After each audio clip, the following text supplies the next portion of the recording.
How to measure fundal height.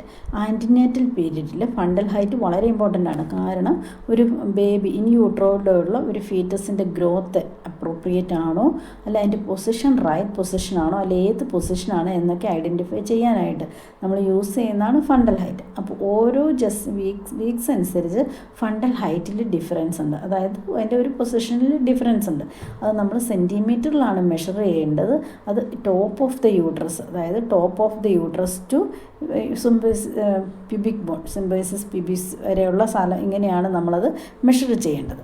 അപ്പോൾ ഓരോ weeks അനുസരിച്ച് വരുന്ന വ്യത്യാസം എന്താണെന്ന് നമുക്ക് നോക്കാം. ഫസ്റ്റ് 12 to 14 വീക്സ്, അതായത് 12 to 14 വീക്സ് ഇതാണ്.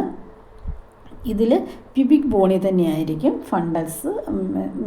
Fundal height. അതുകൊണ്ട് അത് നമുക്ക് മെഷർ ചെയ്യാൻ പറ്റത്തില്ല. 12 വീക്സ് കഴിഞ്ഞ് വരെ ഒന്നും ഫണ്ടൽ ഹൈറ്റ് നമ്മൾ നോക്കാറില്ല.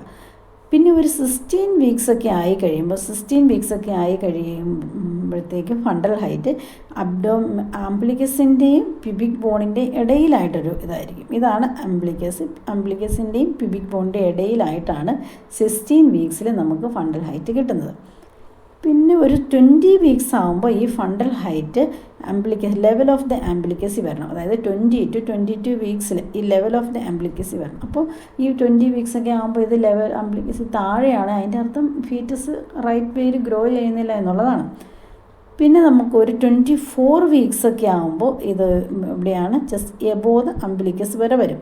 അപ്പോൾ ഈ 24 വീക്സ് മുതൽ, സംടൈംസ് നമ്മൾ 18 വീക്സ് മുതൽ യൂസ് ചെയ്യാറുണ്ട്, അല്ലെ 18 വീക്സ് മുതൽ നമുക്ക് ഫണ്ടൽ ഹൈറ്റ് എന്ന് പറയുന്നത് ±2 ആണ്. യൂഷ്വലി +2 ആണ്. 2 സെൻറ്റിമീറ്റർ ആണ് ജസ്റ്റേഷൻ ഏജിനേക്കാളും ഒരു ±2 ആണ് കിട്ടുന്നത്. പക്ഷേ നമ്മുടെ ഇപ്പോഴത്തെ ഒരു പുതിയ സ്റ്റഡി അനുസരിച്ച് അത് മൈനസും ആകാൻ പാടില്ല, +2 ആണ് നമുക്ക് അതിൻ്റെ ആക്യുറേറ്റ് ആയിട്ടുള്ള മെഷർമെൻറ്റ്. അപ്പോൾ 28 വീക്സായി, 32 വീക്സായി. ഇതിൻ്റെ മാക്സിമം നമുക്ക് കിട്ടുന്നത് 36 വീക്സിലാണ്. 36 വീക്സിൽ ഈ സ്റ്റിഫൈഡ് പ്രോസസ്സിൻ്റെ അല്ലെ ഡയഫ്രത്തിൻ്റെ അവിടം വരെ ഇത് പോകും. ഏറ്റവും മാക്സിമം 36 വീക്സിലാണ് പോകുന്നത്. അത് കഴിഞ്ഞിട്ട് ഇത് ലൈറ്റനിങ് സംഭവിക്കുന്നുണ്ട്. ലൈറ്റനിങ് സംഭവിക്കുമ്പോൾ ഇത് 40 വീക്സ്, അതായത് ഒരു ഇവിടം വരെ 40 വീക്സ് താഴേക്ക് ഇരിക്കും. അപ്പോൾ 40 വീക്സിൽ 36 വീക്സിനേക്കാൾ താഴെയായിരിക്കും ഫണ്ടൽ ഹൈറ്റ് കിട്ടുന്നത്. കാരണം ബേബിയുടെ ഹെഡ് ലോവർ യൂട്രൈൻ സെഗ്മെൻറ്റിലേക്ക് സിങ്ക് ആകുന്നതാണ്, അതായത് ലൈറ്റനിങ് സംഭവിക്കുന്നത് കൊണ്ടാണ്. അപ്പം നമുക്ക് ഫണ്ടൽ ഹൈറ്റ് അനുസരിച്ച് ജസ്റ്റേഷൻ ഏജ് എങ്ങനെയാണ് മെഷർ ചെയ്യുന്നത് നമുക്ക് നോക്കാം. അപ്പം മെഷർ ചെയ്യുന്ന ഞാൻ ഓൾറെഡി പറഞ്ഞു, top of the uterus to the symphysis pubic bone. സെൻറ്റിമീറ്ററിലാണ് നമ്മൾ യൂഷ്വലി ഫണ്ടൽ ഹൈറ്റ് മെഷർ ചെയ്യേണ്ടത്.